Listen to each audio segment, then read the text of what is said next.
ఓం గణానాన్త్వా గణపతిగుం హవామహే కవిం కవీనాముపమశ్రవస్తవం జ్యేష్ఠరాజం బ్రహ్మణాన్ బ్రహ్మణస్పత ఆనశృణ్వన్నోతిభిः సీదసాధనం శ్రీ మహాగణాధిపతయే నమః. ఆస్తిక మహాశైలకు హిందూ బంధువులందరికీ శ్రీ పరాభవనామ సంవత్సర శుభాకాంక్షలు తెలియజేస్తూ, ఈ నూతన సంవత్సరంలో మనందరి యొక్క ఫలాలు ఫలితాలు గ్రహ సంచారాలు ఎలా ఉన్నాయి అనే విషయం ఉగాది సందర్భంగా మనం ప్రతి సంవత్సరం తెలుసుకోవడం ఆనవాయితీగా వస్తుంది. అలా అనూచానంగా వస్తున్న సంప్రదాయానుసారంగా పరాభవనామ సంవత్సర పంచాంగ శ్రవణాన్ని చేద్దాం.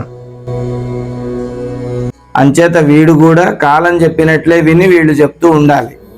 ఈ కాలము ఎవరి ద్వారా చెప్తుంది అంటే, ఈ భూమి మీద మానవ సమాజం ఏర్పడి ఎంత ప్రయాణం జరిగింది, ఈ విషయాలన్నీ మాట్లాడుకునేటప్పుడు సస్యాధిపతి గురుడే, అంటే పంటలకి అధిపతి గురుడు. రాజు పంటలకు అధిపతి గురుడే ఉండడం వల్ల చాలా మంచి లాభాలు వస్తాయి. అంటే ఇవి రెండు బాగోవాలంటే ఏం బాగుండాలి?